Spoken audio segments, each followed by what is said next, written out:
Before we start, I would like to also inform all of the participants that this session will be recorded. We have already started recording since we started the meeting.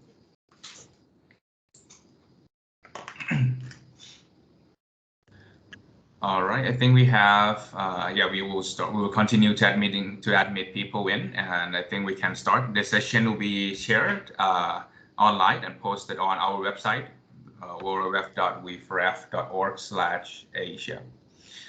And thank you for joining our Q&A session and your interest to send your application and participate in our call for innovation for South and Southeast Asia. Just a couple housekeeping things for this session. So if you're not speaking, please kindly mute yourself, mute your microphone, and this will just help another participant to hear each other clearly. The second thing is on the top right, you can also see a chat box, the chat function, right next to the little two people icon. That would be the chat function. You can use the chat at any time to submit your question or any technical problems or anything you want to communicate with us in the chat function. And as I mentioned before, that this session will be recorded and it will be posted online on our website. Great. Thank you. All right, and I think the agenda for today, we will start by just walking you through about water and energy for food, South and Southeast Asia Regional Hub. What do we do? What are our objectives? So on and so forth. Then we're going to talk about the call for innovation. I'll give you an overview of the call for innovation this year. What are the themes and the target groups that we plan to target this year? Who are eligible to apply? What is the timeline when you need to submit it? When will be the last day that you can submit? We also going to talk about the criteria. When we assess the applicants and application from you, what are the criteria that we're going to look at? And last but not least, how do you apply? What is the application portal and how you're going to submit your questions, so on and so forth. Now, lastly, we're going to end the session by just talking about the submitted question, and we're going to open the floor to all of you. If you have any questions, this will be the perfect time for you to unmute yourself and ask questions, or you can also type in the chat function that I mentioned as well. All right, I think that's pretty much it about today. In brief, we're gonna give the overview about the WeForef. We're gonna talk about the call for innovation, and then we're gonna end it with the Q&A session. Now, what is WeForef? WeForef is a joint international program funded by a lot of governments, starting by the government of Germany, through the BMZ, also the European Union, the EU, the Ministry of Foreign Affairs, of the government of the Netherlands, the Swedish government through CETA, and of course USAID. The next slide, you can also see about the things that we do and the objective at the hub. The main goal of this program in general is to increase the food production sustainably, while at the same time, while you can produce a lot more food, how we gonna promote the way to do it by using less water and energy or using renewable energy. We also focus on the people with the base of the pyramid by finding a way to increase the income of people at the base of the pyramid, both women and men. To do that, we provide a technical assistance on, it can be technical assistance on business improvement or anything on investment facilitation as well. And last but not least, the ultimate goal of this program is, of course, to promote climate mitigation and adaptation, climate resilient, environmental resilient, and biodiversity conservation. Now, the next slide, you can also see about what we do at the hub. So the main objective, the main goal is to scale 40 innovators throughout the lifetime of the hub, from today until 2024. And the key theme is water, energy, food nexus, and also the ESG-driven technology, so anything related to climate change, to gender equality, to people of the basal pyramid, to biodiversity. So these are the innovation types that we will support. We're going to talk about it in the theme in the following slide.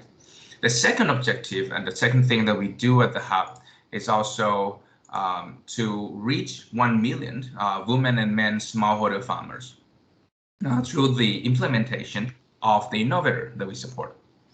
Last but not least, we also committed to mobilize investment, 20 million investment throughout the lifetime of the program. So these are the things that we do in brief. We can also talk in detail after this as well. So now in the next slide, you can also see that the area of the intervention. We have the first three that I have already discussed. One is on investment facilitation, the second is on technology and technical assistance. You may already see that we also have the red grant that will be given to the selected application, the select applicants, to scale the business. Another three things that I may want to mention here is that, first, capacity development. We also work on capacity development trainings, and it can be gender inclusive training, it can be marketing training, so on and so forth. We also work on knowledge generation and facilitation, and we can create the knowledge products or blog posts just to create peer-to-peer learning among the cohort as well. So you as innovator, once you are onboarded, you will not only have a chance to interact with us, but also among the cohort that you can also learn from your peer within the cohort who may see the same problems or have the same solution as yours. Of course, everything may link to policy at some point. We also work on advocacy and enabling environment to ensure that the scale of your company will be smoother. And these are the six things that we do in the six inspiration that we have at the Hub. Now, we're going to talk about the Hub, like Southeast Asia Hub in general. So we based out of Bangkok, and we operate in 15 countries. So any operation in these 15 countries are welcome to apply. And this hub specifically is managed by the consortium of three partners: TraderTech Company, Crossboundary, and Network. TraderTech will lead this hub while working on the technical assistance and all of the technical assistance unit. Crossboundary will take care of the broken unit, working on investment facilitation, while Network will be working on the enabling environment.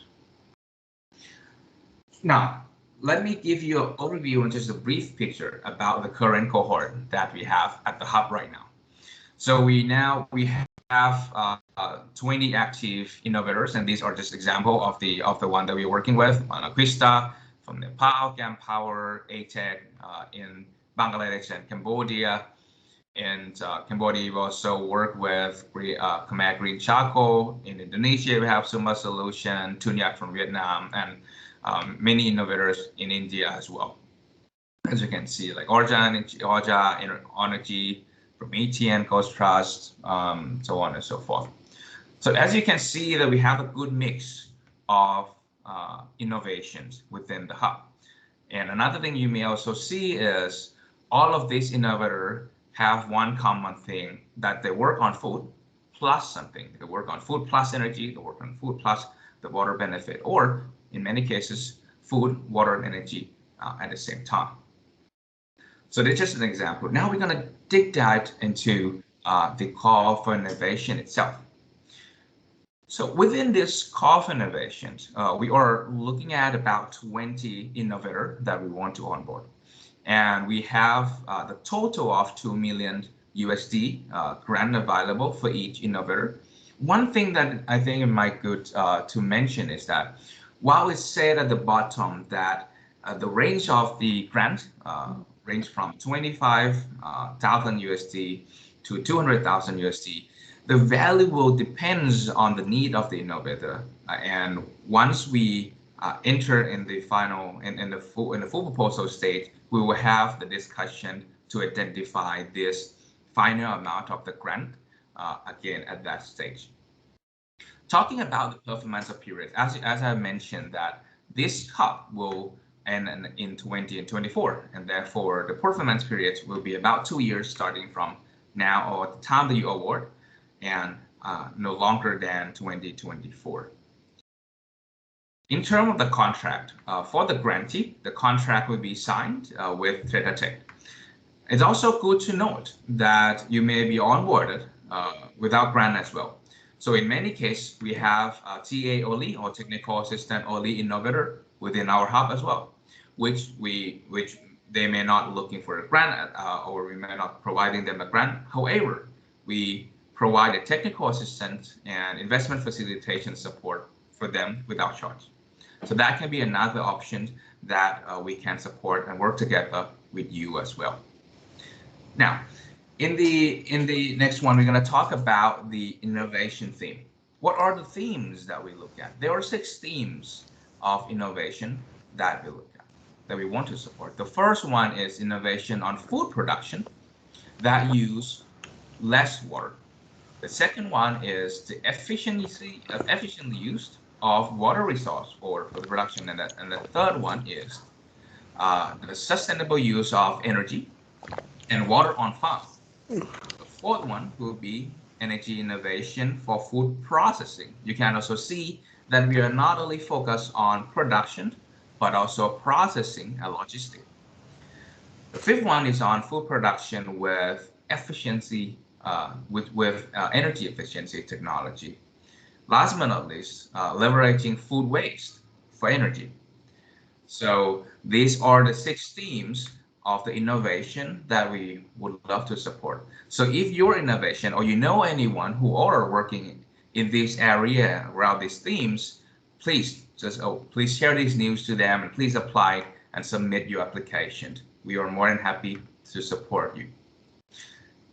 The next one, I'm going to talk about target group. We have already briefly mentioned that we work in 15 countries, but beyond just the country coverage, what are the target groups of the innovators or entrepreneurs or organizations that we want to support? The first one is the organization should demonstrate potential for financially sustainable scaling, meaning you should be able to demonstrate that you can scale sustainably, meaning without the grant in the near future or any support. So basically, the sustainable scale element should be there. The second one is we are looking for private for-profit company or non-profit company or the academia or university that have their own budget and are responsible for generating revenue. So regardless of the type of your organization, it can be for-profit or non-profit, as long as you have your own budget and maintain the budget and are responsible for generating your own revenue, you are the target group of us. And also there will be another case that we will define identify in a case-by-case basis as well. Last but not least, so in order to target the following end user, another target group that we look at is you should be able to, you should work with, it will be beneficial for you if you can demonstrate the work of yours to work with poor women and men smallholder farmers or other working in the part of agricultural value chain. The next one we're going to talk about eligibility criteria. What are the criteria when we assess your eligibility? First, the type of the organization. It must be legally incorporated or registered in the. It must be registered or incorporated. It can be incorporated in another countries. However, another thing that you can see in the third slide, in the third point, is the location. It must be registered or incorporated, and it must also be legally working and registered in one of the 15 countries that we target and that we work with, in the country that we work with.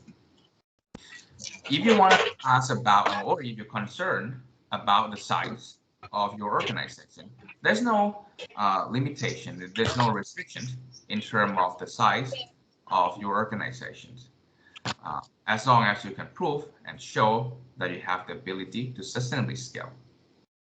Matching fund is another thing we love to mention here. So if you receive the grant from WeFref, the grantee or grant awardees must demonstrate the matching fund, and the matching fund can be in terms of the financial matching fund itself, or it can be the contribution in the contribution in another way as well. For example, you may have another source of income. You may also contribute the location of your office, or the time of your executive, or the time of your staff. So this matching fund will also be explained more when you reach the full application stage. Last but not least, of course, you must create an impact, and it must be WeFref Nexus related impact. It can be energy, it can be water, it can be environmental sustainability, gender equality, and many more. So in summary, the company that will be eligible, we don't care about the size, it can be any size, but as long as you can prove your sustainable scale element. You must register in one of the countries. You must register. You may have a headquarters in somewhere else, but you must register in one of the target countries that we have. And for the grantee, you should also be able to demonstrate your matching fund. Next one, we're going to talk about something that we can support and something that we can't. The successful WeFref innovator should certify all of this element or this point that we want to support. For example, it should demonstrate financially sustainable business model. They have the well-defined plan for expansion. They have the user-centered design and benefit women, benefit the poor, and also have a gender balanced team, and ESG elements are included in the business plan. This list can also be found in the solicitation document.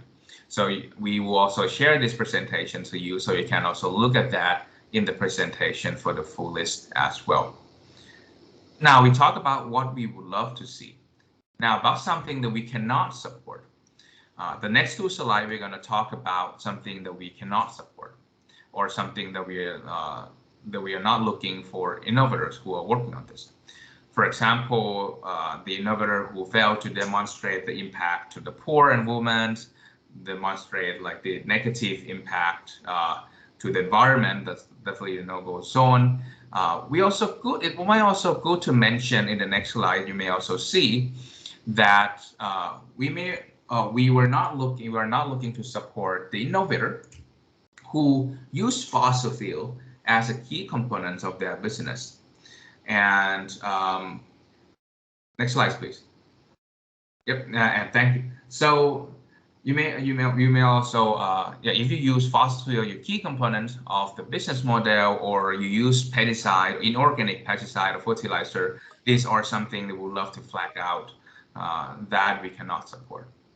Likewise, this list will also be shared with you. You can also find it in the solicitation document. I would strongly recommend you to go through the solicitation document, and you can also see all of this list, and that will make your application journey much smoother. Last but not least, the last three slides, we're going to talk about the timeline and the next step. As you may already know, that this process will be in this concept note, call for concept note process will be ended on November the 12th. So we would recommend you to start submitting your application. It's also good to note that you can also just click and start your application, and you don't need to submit it at one go. You can just start doing it now today to see all of the questions, and then you come back the next day or next week to complete it as well. That will help you a lot when you want to submit and when the deadline comes. After November the 12th, after the November the 12th on the concept note, we will review the concept notes during November. Then after November, during December, about 50 shortlisted participants will be invited to submit their full proposal. After the full proposal is submitted in December, we will use January and February to assess your full proposal. And that includes full proposal review and also the video conference interview. So in February, for the shortlisted ones, I think that would be the good time for us and for you to block a bit of your time, because that might be the period that we will do the teleconference interview. For the selected applicants, for the selected awardees, either for TA or for grant, you will also invite to the pre-award bootcamp. So this will be a 3-day bootcamp that will go through the key elements to onboard you. What do you need to do? What do you need to develop? What are the documents that you need to complete? What are some compliance? And how can we help you to onboard smoothly? After March, we will in April, there will be the period that we prepare all of the required documents and acceleration work plan. And then by April, that would be the time that we will announce the award officially on our website. So this is a timeline. Once again, the deadline will be on November the 12th. So please feel free to start your application input right now. You don't need to finish it. You can just click and start. You can also see the question list. You can come back and finish it afterward. But I would strongly encourage you to submit it as soon as possible, and you can start it right now. Now, that's all about the timeline. What are the other thing? It's about the criteria, like how this application will be assessed. They'll be assessed by 3 global criteria. The first one is innovation viability. The second is business and financial viability. Last one is ESG and sustainability element of your innovation and your proposal. So these are the 3 themes of and 3 criteria group that we'll use to assess you. You can also see the detail right in the middle. For example, like how do you describe your innovation? If you innovate, how it's related to energy, food, water, energy, food nexus, who are your customer segment. In terms of the business and financial viability, like what is your revenue stream and what is planned for expansion, what is the cost. In terms of the ESG, we will look at all of the ESG elements from gender to environment to people at the base of the pyramid. And as you may already seen in the previous slide, that we will have the support on enabling environment. And therefore, another thing that we will look at this in this criteria is partnership. Like, have you already had partnership in the country? How do you plan to expand using this network of your partnership? So these are the criteria of the application assessment. The last slide before we go to the Q&A session, and I've already seen a lot of people submitting questions, and thank you for that. And as I mentioned, that you can start submitting your application right now. You don't need to wait until the end. You can just click the link here in the application, or you can visit our website. All application will be need to be submitted on our online portal. It's SM Apply. You can also, if it's the first time for you using SM Apply, you may also need to create your account. And if there's any question, feel free to send us email at wefraf@asiabits@tech.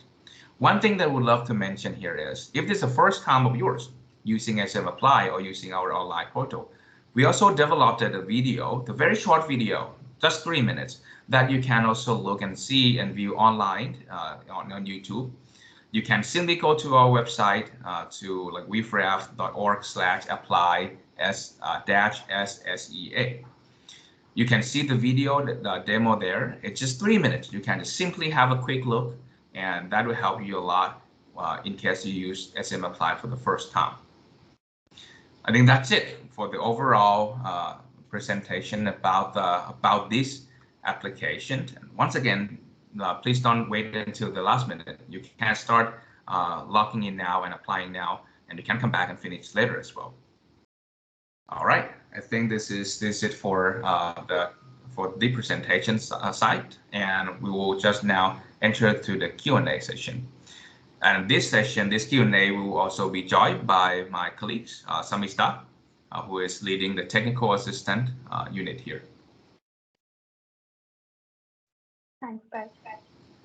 All right, and now let me looking at while we are assessing the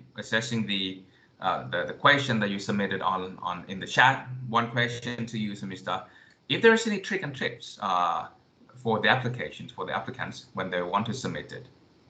As Samista is one of the regional advisory body who assess the application, so if there is any tips you may want to give.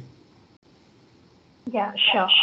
So what we have seen is it's easier if the applicants look at there's going to be a word count. So the answers have to be brief and to the point, and it's easier if the applicants pull out the questions, fill it in a Word, and then copy paste it into the account, because then you get a chance to proofread your answers and have your colleagues read through it so that you are able to kind of verify all the facts and numbers that you're putting in there. What also helps is if you're using examples wherever you can, but try to be precise and answer the question directly. And it's okay if you've not done something, or if the application is asking you for providing details on something that you haven't really done any work on, you can mention that, but keep it brief and to the point. It makes it easy for evaluators to just understand the model better. And I think Bess has already covered the key target areas that we are looking at the evaluation criteria. And that's something that both internal team members as well as the external advisory members who are brought on board to review the application would be considering. Thank you. Sounds good. Thank you, Samista. And just to answer some of the questions that we have here, will this be funded by USAID? So this hub is funded by 5 donors, like the German through the German government, through BMZ, the EU, the government of Netherlands, CEDA, and USAID. But this hub specifically is managed by USAID. But the donor that funded is these 5 donors. I also see one question related to this topic of donors and fund. Someone asked, could a project that's been sponsored by another organization be participated in the WeFref? And yes, you can still submit to this program. And if thanks, Cohort, for your question about applying for multiple countries. And you can. And in fact, that can be one of the expansion plan that you can mention. If you operate in more than one country, that's definitely eligible. And we, in fact, have one of the innovator who we support their operation in both countries, and that's ATEC. We work with them in Cambodia, and we also work with them in Bangladesh. So that's definitely eligible, and you can apply. And asking about who will be judging the application. Samista talking about the regional advisory body, and as Samista is also part of the regional advisory body, maybe Samista, would you mind briefing us about the RAB and like how do you work, who are they, so on and so forth? Yeah, so the first round of the applications, which is the concept note, is going to be reviewed by an internal team of experts who have experience with marketing, business models, investment, and social impact. And once the application moves to the second round, which is the full application phase, we invite external experts to come and review the applications. And these are people, again, who are known names in the industry, who have worked with entrepreneurs or nonprofits and other kinds of organizations. And they understand these business models, they understand the sector, they understand the nexus space. So these could be investors, these could be academics, these could be donors, or people who are supporting entrepreneurs through acceleration and incubation programs. So it's a mixed bag. And that advisory body is going to score all the proposals and give very specific comments on their assessment of the organization and the applicant. Thank you very much, Samista. I think one question that we got is also about the quota system. Do we have any quota for any countries that we have? The brief question is no. So when we assess, and as we mentioned, and as Samista mentioned as well, that the way that the RAB, or the regional advisory body, and our internal experts assess, we base on the criteria that I've just presented, from business viability, financial viability, and the ESG impact. So there's no quota per se that we must restrict the number of applicants from this country, from that country. So these criteria, the three criteria of innovation, business financial viability, and ESG, are the key area that we look at when we assess.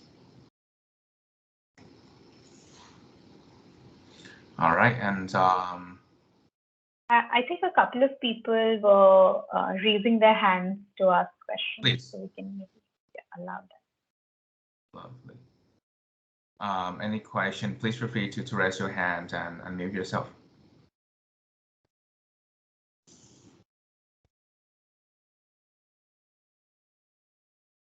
Please, Joseph, please.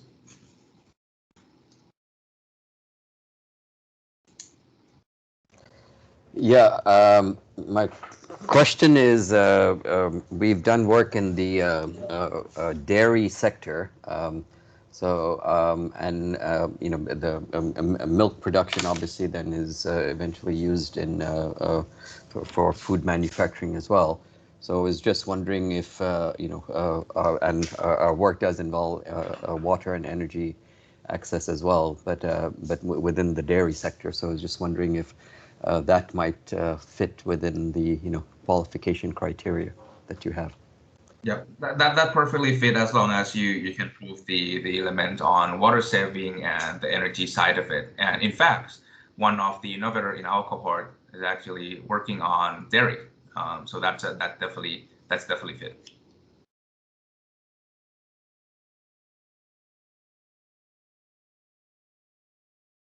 Okay, thank you.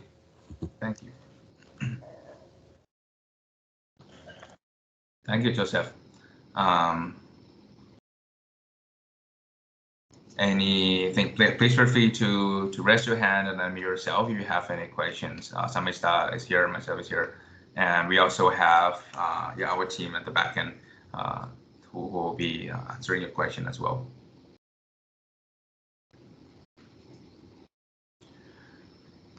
And just a brief note that this presentation will also be shared online as well. We'll upload that on our website. I think we got one question about how long the duration is the duration of the project. So basically, this cannot be longer than our project lifetime, which will be ended in 2024.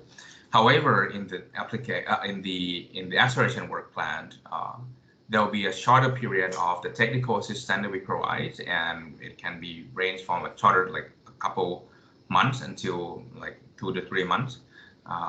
So the technical assistant itself will have a shorter time period, but for your applications, so the operation and the way you scale and the grant must be used no longer than the period of the program, which is 2024.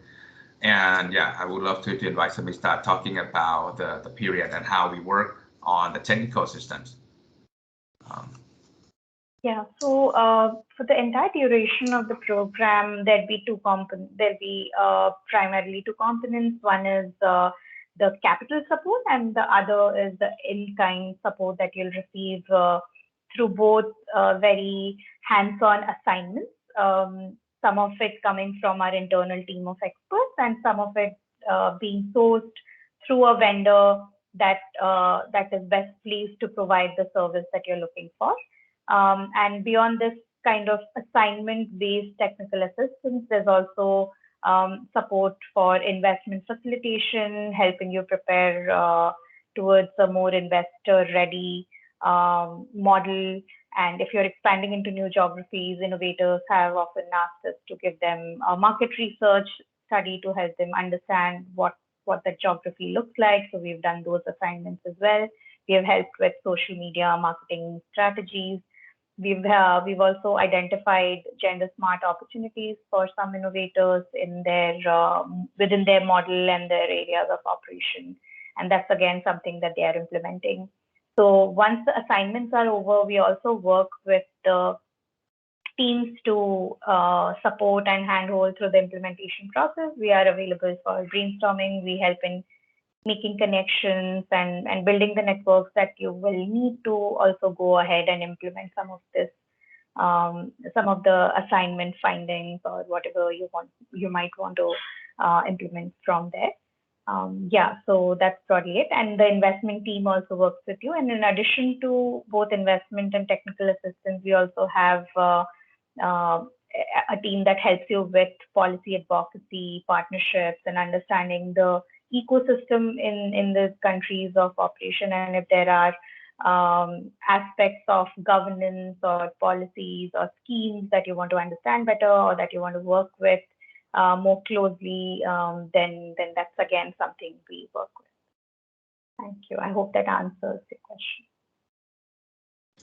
Thank you very much, Amista. And yeah, thank you. That's very clear. Another question I think we have left is also about the irrigation technology and drilling for irrigation manually. I think that's definitely like irrigation is definitely part of the target of the technology that we're looking at.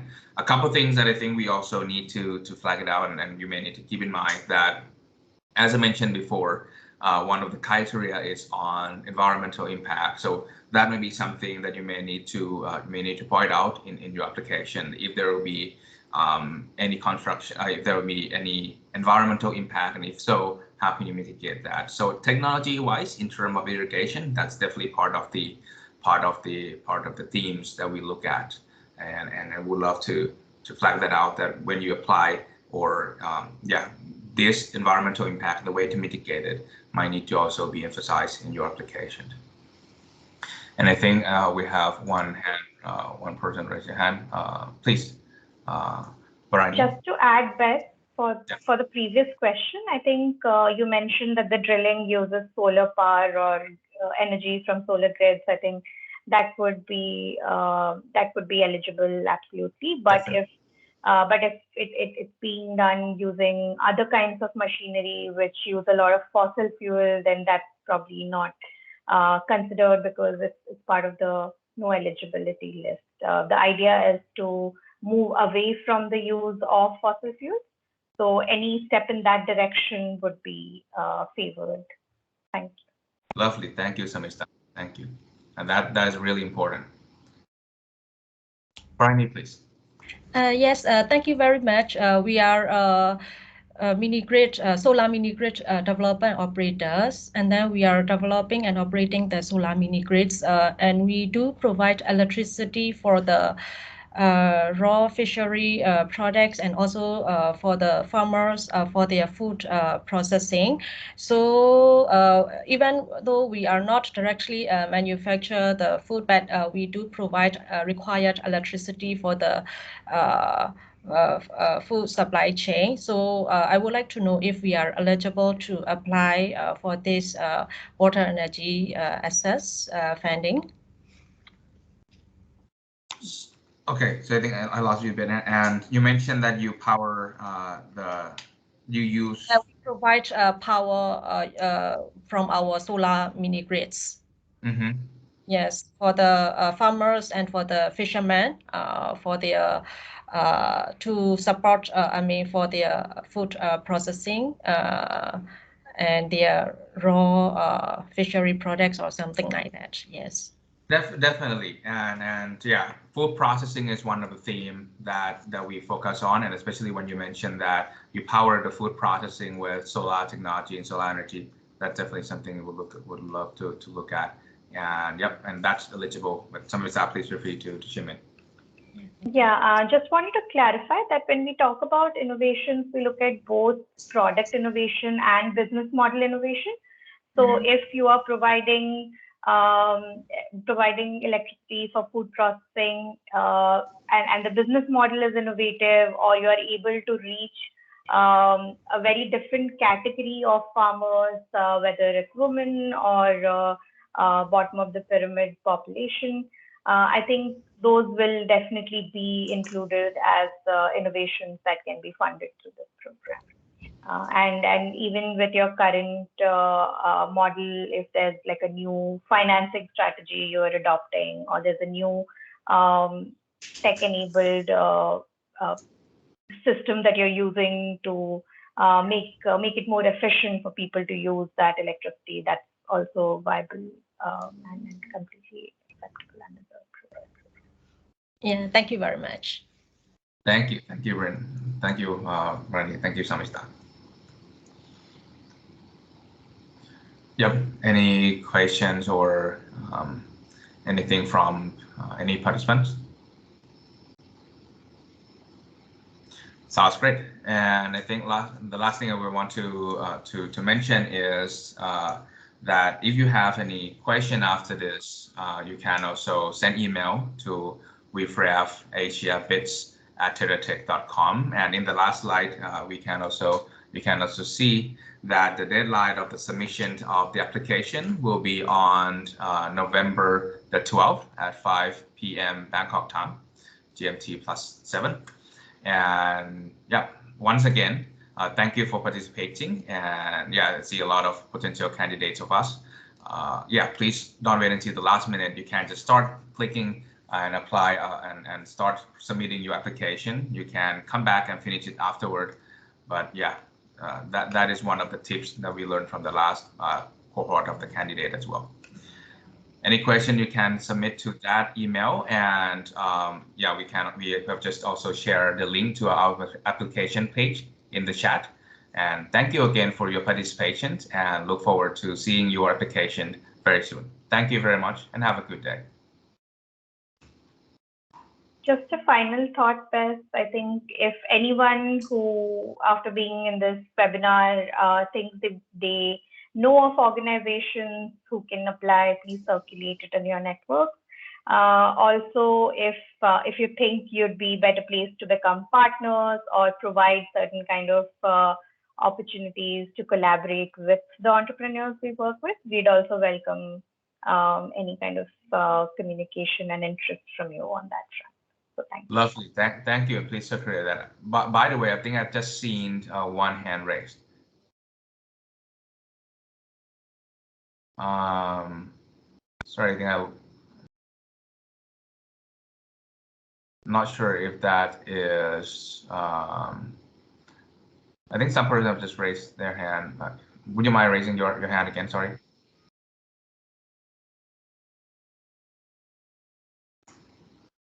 Okay.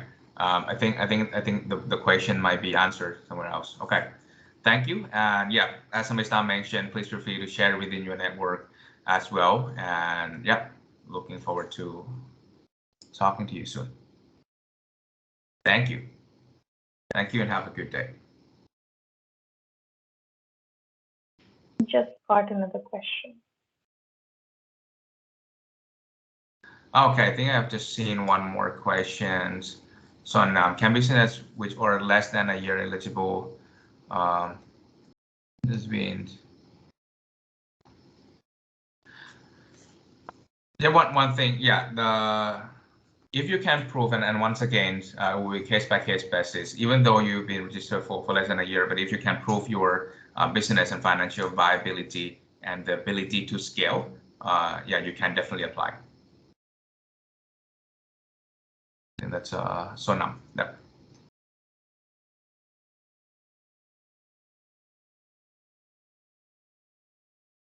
That's good. Any question, please feel free to. Yep. Thank you, Sonam. All right. Okay. Thank you very much, everyone, and have a good day. We will upload this presentation slide and also this video online, and please feel free to share this news within your colleagues, the networks. And if you wish to apply, please feel free to start applying anytime. And let us know if you have any question or concern. Please feel free to email us anytime. Thank you very much and have a good day.